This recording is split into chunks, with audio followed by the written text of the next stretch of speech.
Selamat siang untuk kita semua. Perkenalkan, nama saya Maria Densia Sabu, NIM 2020410108 dari Prodi Manajemen, akan memaparkan materi tentang perencanaan sumber daya manusia. Tujuan pembelajaran: mengetahui definisi dan manfaat proses perencanaan sumber daya manusia, mengetahui faktor-faktor yang mempengaruhi permintaan dan penawaran tenaga kerja, mengetahui teknik-teknik peramalan permintaan tenaga kerja. A. Pengertian perencanaan sumber daya manusia. Perencanaan sumber daya manusia merupakan salah satu aktivitas penting dalam manajemen sumber daya manusia. Aktivitas penting karena berperan dalam proses perencanaan strategis sumber daya manusia di dalam organisasi.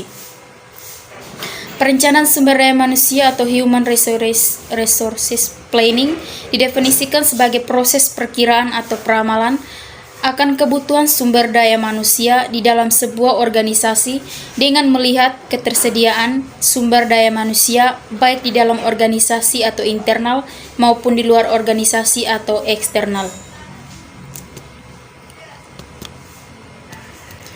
Yang ke-B, tujuan perencanaan sumber daya manusia.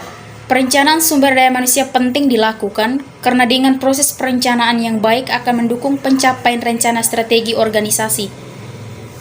Tujuan dari perencanaan sumber daya manusia yakni untuk memastikan bahwa sejumlah tenaga kerja dalam jumlah tertentu yang dibutuhkan oleh organisasi telah memenuhi persyaratan dan telah tersedia pada suatu kurun tertentu.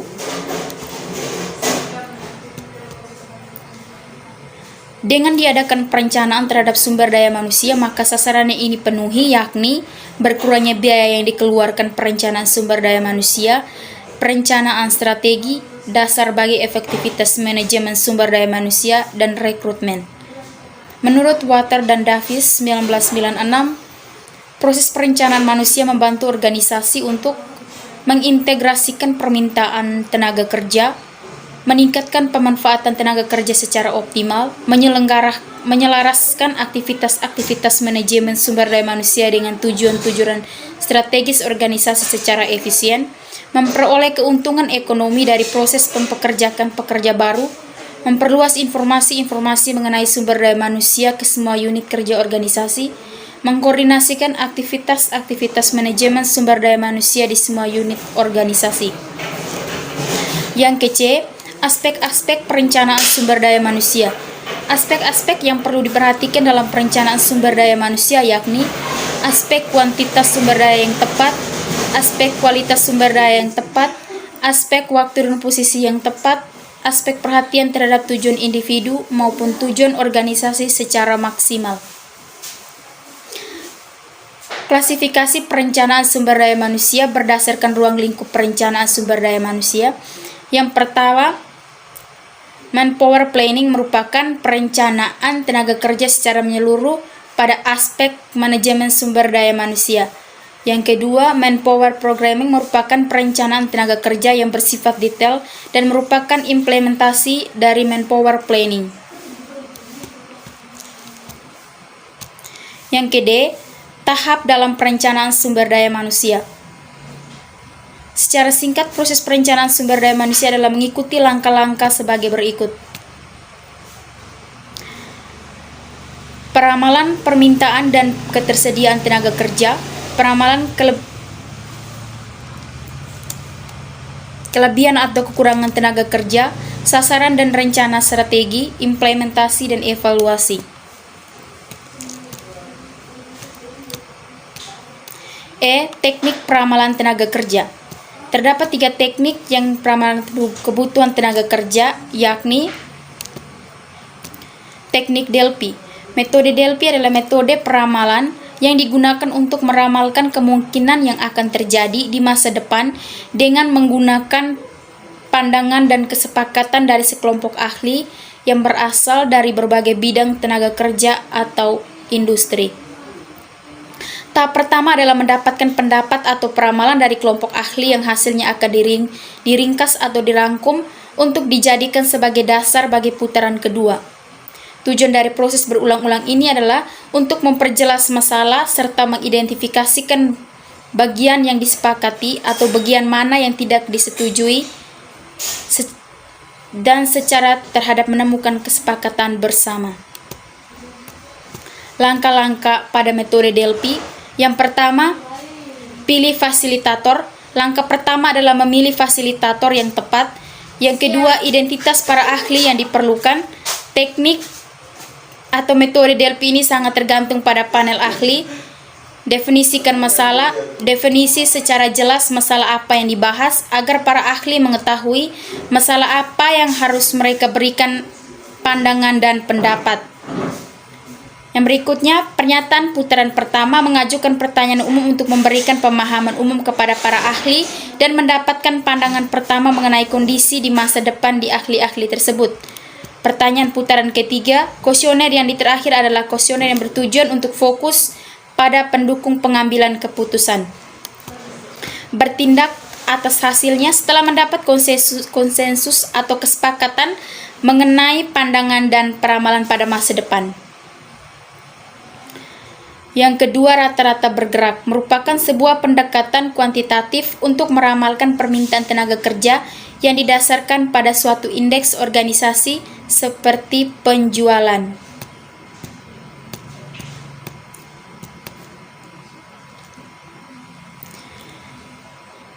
Moving average dalam bahasa Indonesia disebut dengan rata-rata bergerak adalah salah satu metode peramalan bisnis yang sederhana dan sering digunakan untuk memperkirakan kondisi pada masa yang akan datang dengan menggunakan kumpulan data-data masa lalu.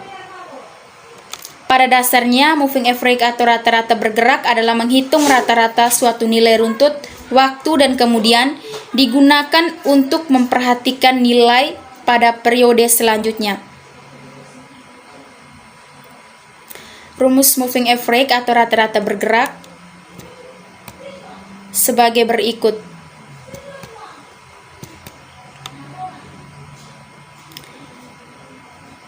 MA sama dengan delta X per jumlah periode dengan keterangan sebagai berikut.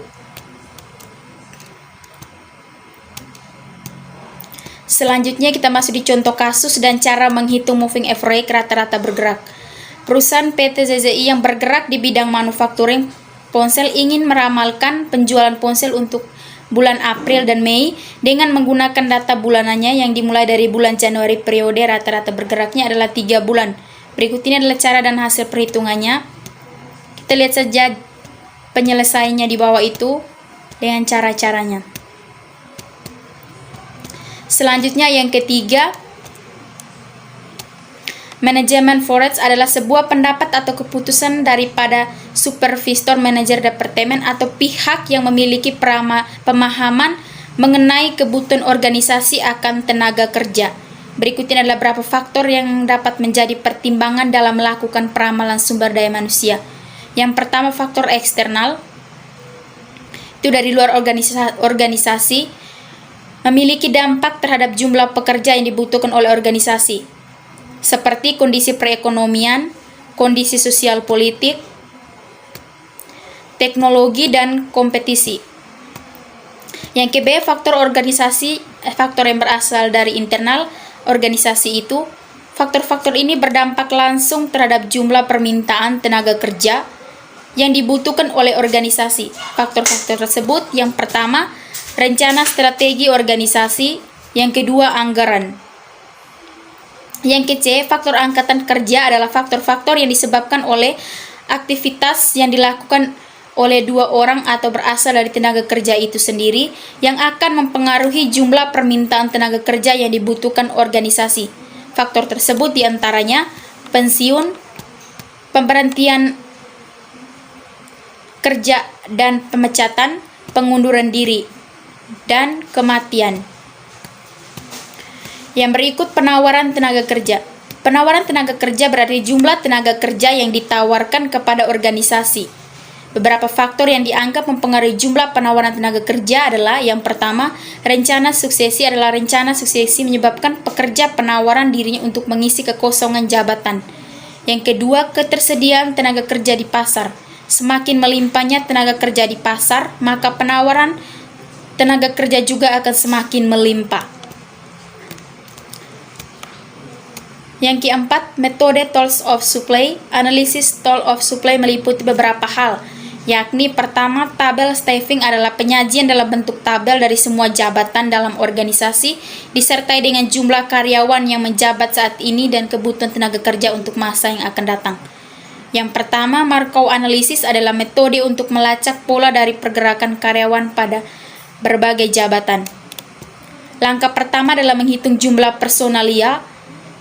Langkah berikutnya adalah memeriksa semua atau sejumlah sampel, dokumen-dokumen dan catatan-catatan personalia periode waktu lalu dan menentukan jumlah sumber daya manusia.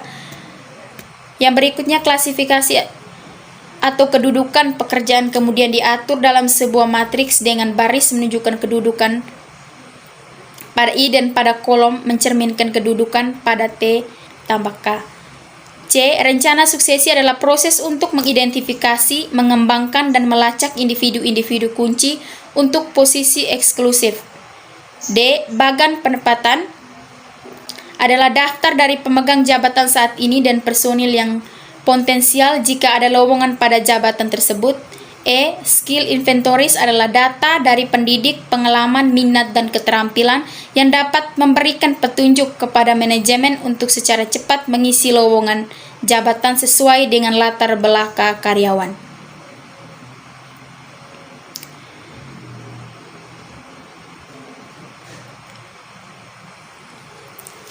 Sekian dari saya.